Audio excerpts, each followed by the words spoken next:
So here's the historian Jean Froissart again. The 100 Years' War, which is essentially the subject of his chronicles, is the long series of large and small conflicts interspersed with some moments of transitory peace between 1337 and 1453. Philip VI declared war on the English in 1337, but it was 3 years before a battle was fought.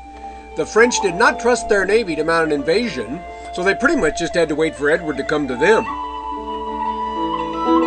In 1340, he crossed the Channel to Flanders with about 200 ships, proposing to land at Sluis near Bruges. Because of the silting up of the river there, the Zwijn, the site of the naval battle that took place is actually now on dry land. The English chose this spot to land because Jacob or Jacques van Artevelde, the Flemish strongman and opponent of France, had put together considerable support for the English cause.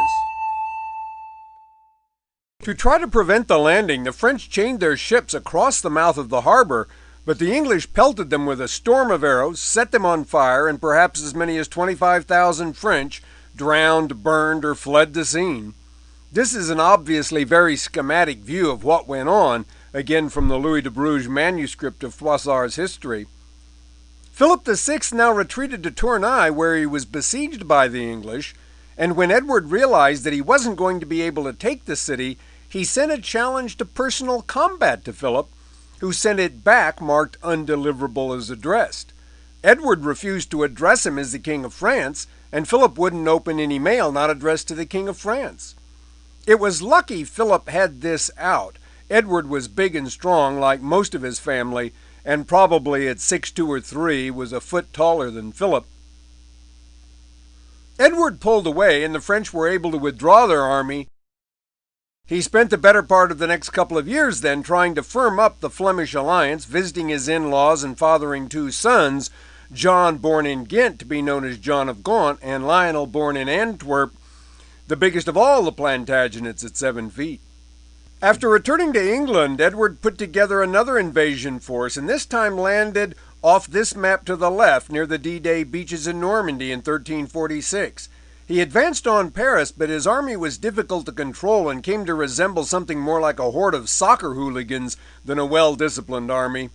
When the French began to assemble against him, he gave up any thought of attacking Paris, and realizing that he was getting into real danger, he made then for Flanders, crossing the Seine and then the Somme before the French caught up with him at the village of Crécy.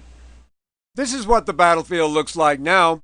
The first 2 editions of Froissart are inconsistent on this, but the English probably had something like 20,000 men, more than half of whom were archers. The French are thought to have had a larger force, perhaps as strong as 60,000. All authorities agree that the battle was pretty much, as Barbara Tuchman says, a chaos of mindless audacity. The French relied on cavalry, but the English longbowmen massacred them wholesale. As Thomas B. Costain says, they came, they charged, they died.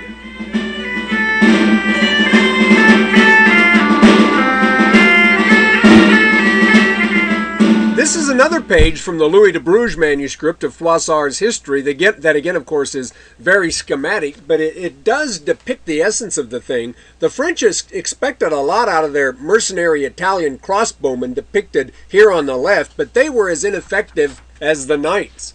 The longbow was really something more like a portable catapult that was 6 feet in length and required 100 pounds of force to draw. It shot arrows or bolts a yard long that weighed a pound and could kill a man wearing almost any of the armor of the day at 200 yards. Over 1,500 French noblemen were killed, and hundreds of others, thousands of others probably, combatants thought unworthy of becoming even a statistic, were killed. The estimate of the English losses is usually put at a few hundred tops. Edward did not pursue Philip and the remnants of his army, moving on instead to the siege of Calais, which fell after a truly epic investiture and became the sole territorial gain for England despite the destruction of the French at Crécy.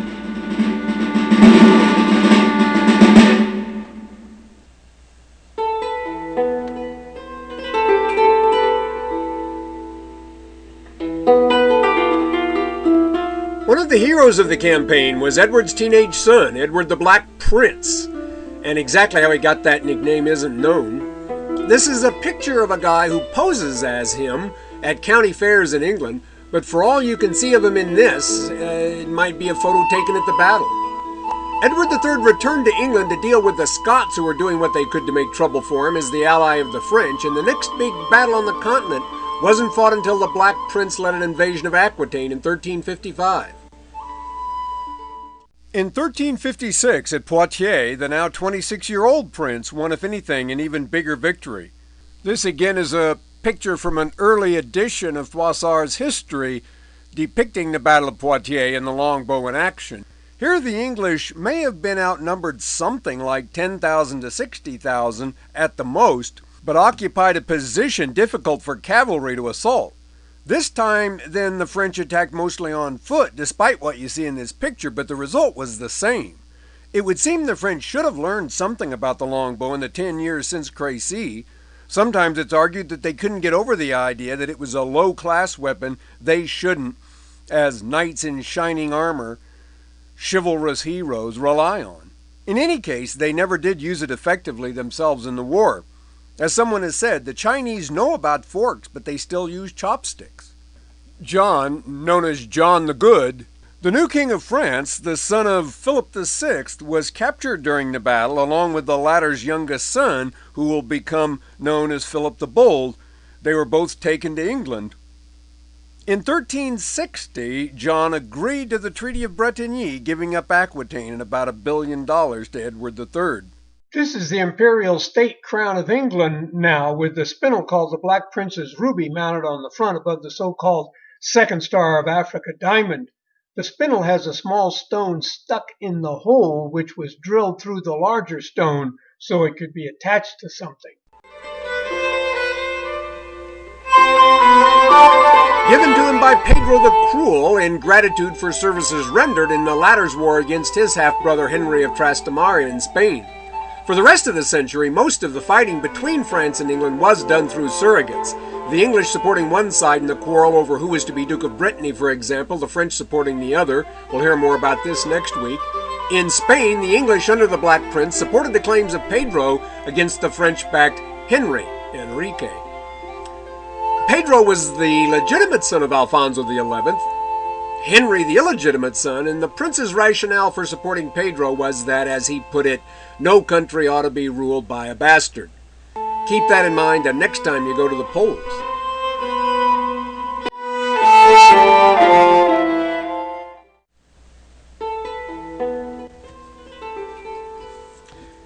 Here's the Black Prince's splendid tomb in the Cathedral of Canterbury. He died of dysentery at just the age of 46, and therefore predeceased his father, Edward III, and was never King of England. Jack London said he wanted to wind up his ashes, not dust, and I think the Black Prince would have agreed with that. We know little about his private life, and there are no anecdotes save ones about his fighting that give us much of an idea of his character. By the standards of the day, according to which bravery and success in battle were about the only things that mattered to a man, he was a successful hero. But bring him up to the 21st century, and he probably wouldn't be a fellow you'd want your daughter to date.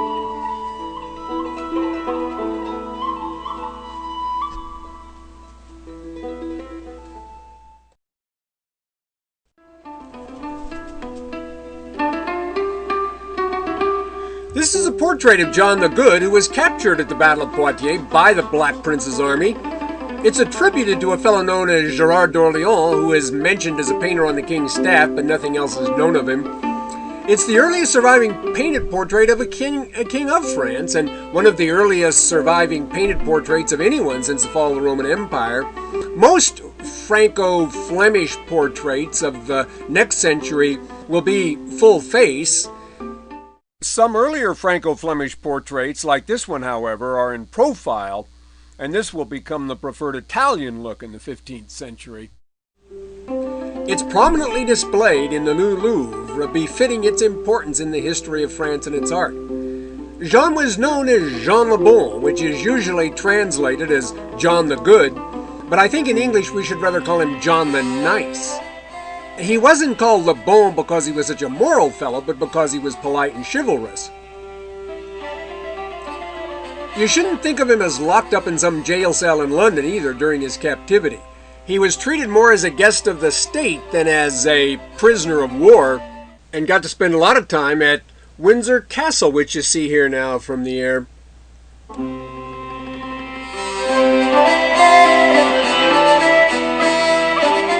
He also spent time at John of Gaunt's Savoy Palace in London, so he didn't suffer much.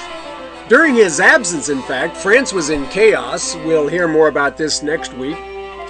And it's not surprising that after being released by the English, he came back voluntarily to Windsor, saying that he thought the terms of his parole had been violated and he'd just have to stay here a little longer. Windsor Castle is, of course, just outside London near Heathrow, and this gave Herb Caen a chance a few years ago to make a good joke. He remarked that this was a swell castle, all right, but why'd they build it so close to the airport? This is, in fact, about the view you get, so close do planes fly over it on some approaches to landing. Much of the residential part of the complex is more or less Victorian, but the first stone keep was built here by Henry II all the way back in the 12th century. As you can see from this view, what's there now is just a sham. It's hollow. But Edward III's great-grandfather, Henry III, about whom we heard last week, who also began the rebuilding of Westminster Abbey, is the fellow mainly responsible for the overall look of the place today, and most of the outer wall, especially the wall around the lower ward, is from his reign.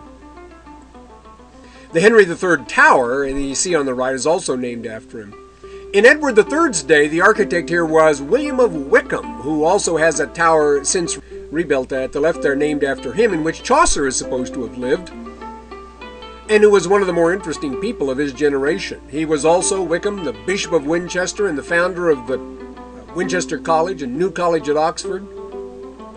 The lower part of the Bailey down there around the wall has grace and favor apartments the Queen can give to whomever she pleases. The Chapel of St. George, which was originally built for Edward by Wykeham, but rebuilt in the 15th century, is the headquarters of the Order of the Garter, founded by Edward, probably originally to honor knights who had fought with him at Crecy.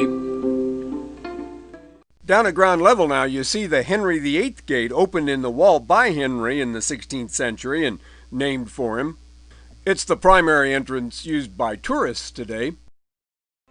To account for the symbol and motto of the order, a picturesque legend is often cited, according to which Edward is said to have had a crush on a famous beauty, Lady Salisbury, and one day when her husband was out of town, he tried to take advantage of the lady, and she rebuffed him, and he went away disappointed. Then later, during a ball at Windsor, everyone was dancing around very enthusiastically, and Lady Salisbury's garter flew off and landed right at the feet of Edward, who, as everyone watched, picked it up and handed it back to the lady, remarking, "Honi soit qui mal y pense," shame on anyone who thinks evil of this, which did become, in fact, the motto of the order. But even if the story's true, and its first appearance in writing isn't until 100 years after Edward's death, it hardly explains why the garter and Edward's comet were chosen for association with his order of knights.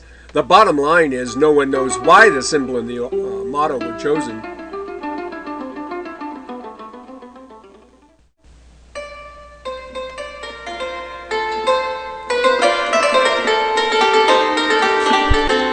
Various members of the castle and chapel staff are housed now in the Horseshoe Cloisters opposite the entrance to St. George's. These were built at about the same time the chapel was, in the late 15th century. This part of the complex does, though, give as good an idea as can be had here, I think, of what the residential areas were like in Edward III's day.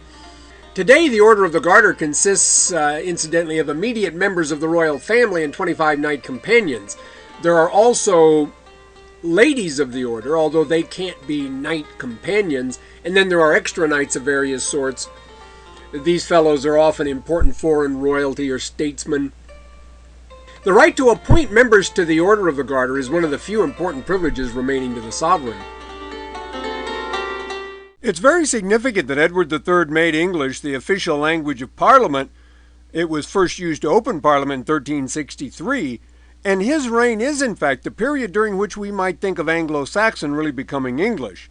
It's misleading to call Anglo-Saxon Old English. A modern Englishman can make about as much sense out of Beowulf as he can out of the Koran. I can read English. I can't read Anglo-Saxon, therefore it's not English. But by the late 14th century, Anglo-Saxon had become what is known as Middle English, the language of Chaucer, and this, with a little help, can even be read by modern high school students. The first three important authors to write English we can read are John Wycliffe, William Langland, and Geoffrey Chaucer. An asterisk has to go by Langland's name, I think, however, because he did not write in the London dialect used by Wycliffe and Chaucer, so his work is usually translated, in some sense, updated into modern English. There are other works and authors from this period, like Sir Gawain and the Green Knight, by the anonymous author sometimes called the Pearl Poet, and this is probably actually read in more medieval literature classes than Langland's Piers Plowman. But Wycliffe, Langland, and Chaucer and their works are usually considered the most important. These fellows are not only the earliest English writers we can read, they are, for most of us, the earliest writers in any language we can read in their original language. Here you see the Great Staircase now at Windsor. John Wycliffe was an Oxford professor who argued long before Luther or Calvin that no number of good deeds would necessarily win admission to paradise.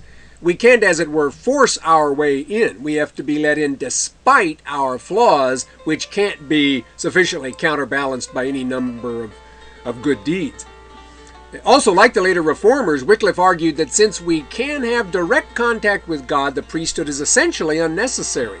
He argued further against the wealth of the church and, at least at times, for the establishment of an English church independent from the Pope, a la Henry VIII. He was able to get away with this kind of talk in part because it was politically correct in the 14th century in England to criticize the Pope, who was viewed as a virtual prisoner and tool of the French during the 100 Years' War when the papacy was in Avignon. This is the Garter throne room as it looks today at Windsor. As Luther was later to be blamed for the peasants' revolt in Germany, Wycliffe, who does sometimes talk almost like a kind of proto-communist, was blamed by many for the peasants' revolt in England, about which we'll hear next time. It's worth mentioning, too, that Wycliffe, like Luther, tried to dissociate himself from such movements. Here's the St. George Hall at Windsor now.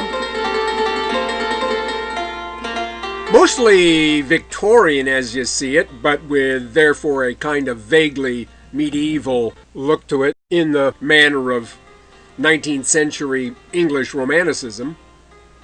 About 1381, Wycliffe began his translation of the Bible, that is, Jerome's Latin Vulgate, into English, believing, as again the later reformers would, that Scripture was the ultimate Christian authority and should be available to the whole flock. Both Tyndale in Henry VIII's day and then the King James Committee were extensively influenced by his version. When you read the King James Bible today, especially in the New Testament, a lot of what you're reading is really Wycliffe. This is the Grand Reception Room. Wycliffe, as I said earlier, was an Oxford professor.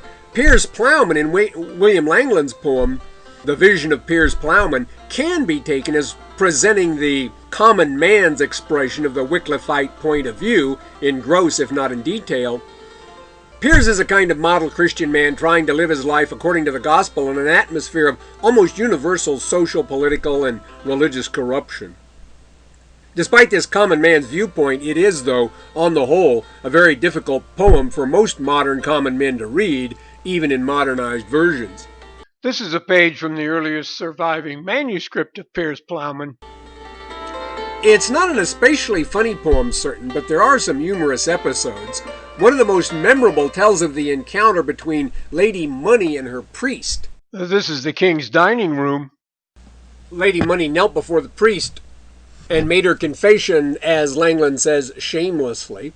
Then, after gabbling through the form of absolution, the priest added, "Oh, and Lady Money, we're having a stained glass window made for us, and it has proven rather expensive.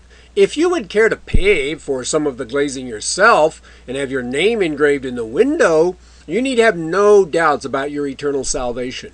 "Oh, well, if I can be sure of that, I will do anything for you, father. You can count me your unfailing friend, but never be too hard on those lords and ladies who give way to their lusts.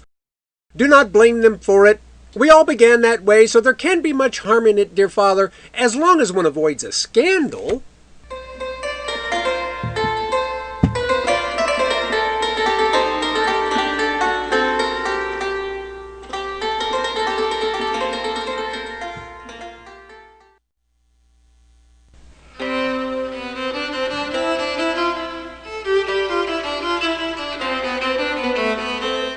This is the Ellesmere manuscript of Chaucer's Canterbury Tales at the Huntingdon Library. It is considered the most important of the early manuscripts of the tales and was written down about 1410. It also has what is probably the best likeness of the poet in it at the left there. Langland had no connection with the court, but John of Gaunt, Edward III's son, was long a supporter of Wycliffe, and Chaucer's wife was the sister of Catherine Swynford, John of Gaunt's wife. This made Chaucer himself something like a member of the extended royal family and helped to get him various government and political posts and pensions. For some time he may have lived in the Wickham Tower at Windsor, but probably spent most of his life in more modest quarters in London. He wrote much more than just the Canterbury Tales, but it is the tales, of course, upon which his reputation primarily rests. He probably began writing them about 1387, and only finished about half of what he'd planned to write by his death in 1400. This is the Harley manuscript of the tales in the British Museum, which, like the Ellesmere manuscript, was produced shortly after his death. The tales are told by a group of pilgrims from all walks of life as they make their way from London to Canterbury. There's the wife of Bath who says, "Yes, I've had 5 husbands, not counting, of course, other company in my youth." This is the first page of the wife of Bath's tale from the Ellesmere manuscript again.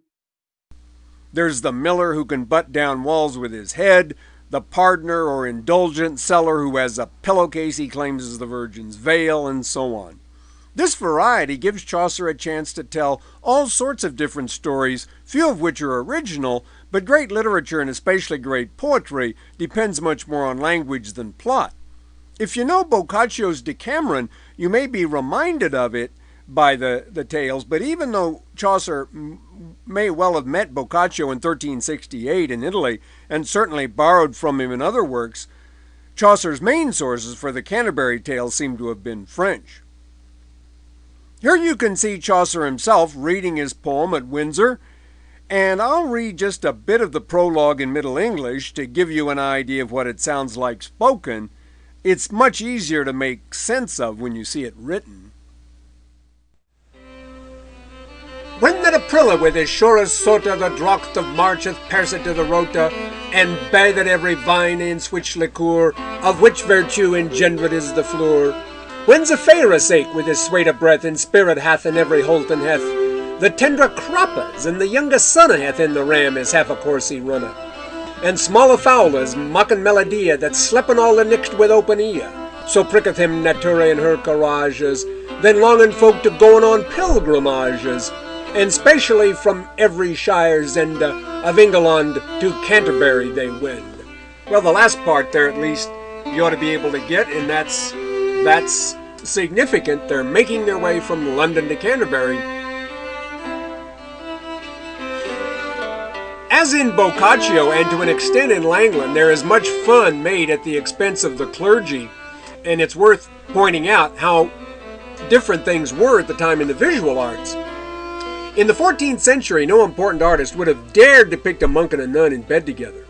Hieronymus Bosch will be the first important painter to make a picture of monks and nuns looking ridiculous, and that won't be for another century. This double standard has pretty much always been in effect to one degree or another. The little library, for example, in the Moraga Community Center, one of the places where I give these lectures, is full of racy romance novels, but if a copy of Playboy appeared on the shelves, people would be scandalized. Here's Chaucer's tomb. He was the first poet buried in what's now called Poets' Corner in the Abbey, Westminster Abbey, to be followed by Spenser, Samuel Johnson, Dickens, Browning, Eliot, George Frederick Handel, and lots of others. Here you get now one last look at Windsor, more or less from the east, with the royal residence in the foreground now. The Queen does in fact spend quite a bit of time here, and the private apartments are not open to the public. I've mentioned William of Wykeham, who was the architect, although little survives from his term of office, the architect here in Edward III's day, and who was also his chancellor. Some think he was actually the illegitimate son of Mortimer and Isabella, and therefore the king's half-brother, though this is almost certainly not true. Eventually they did fall out. He was apparently, that is Edward and Wykeham, he was apparently born poor and rose through hard work and ability, helped out by some wealthy friends. Here you see New College at Oxford, which was founded by Wykeham, now over 600 years old, but still called New College. One of his major achievements, and he would still recognize the look of it today. The kneeling fellow on the right, above, is Wykeham himself here.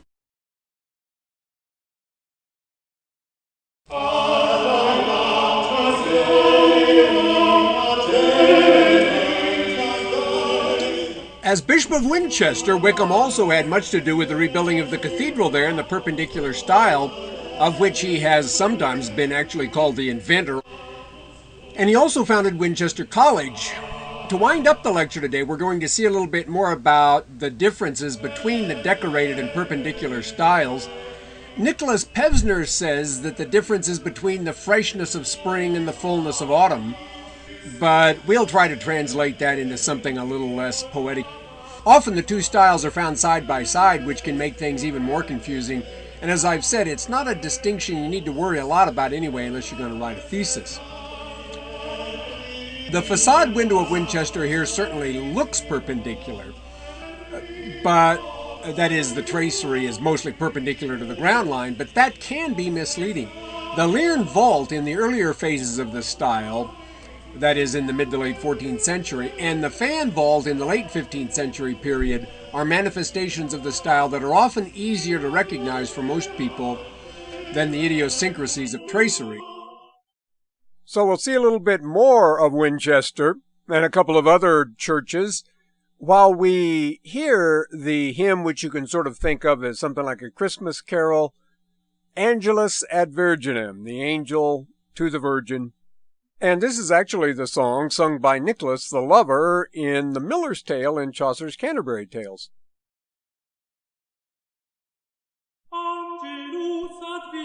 Here you can see the nave of Winchester with its Lierne vault decorated with short interconnected ribs or Liernes.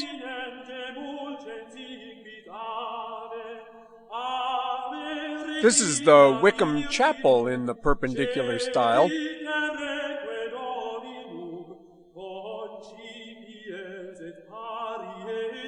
And this is Wykeham's tomb. Jane Austen is actually buried right across the aisle.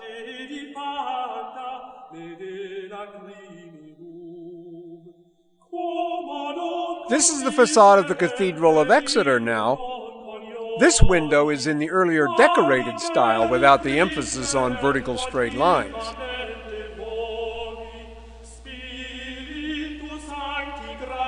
This is the east window in the Cathedral of Exeter, but this window was finished half a century later and is perpendicular. The nave of Exeter, which you see now, is also in the decorated style with a branched vault rather than a Lierne vault.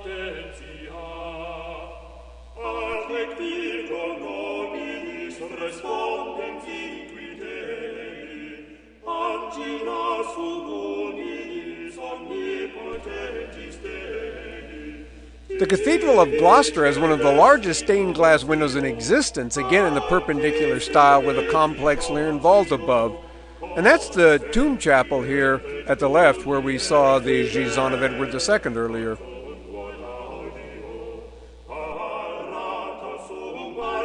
And the Cathedral of Gloucester has one of the earliest fan vaults built in 1377 in its cloister.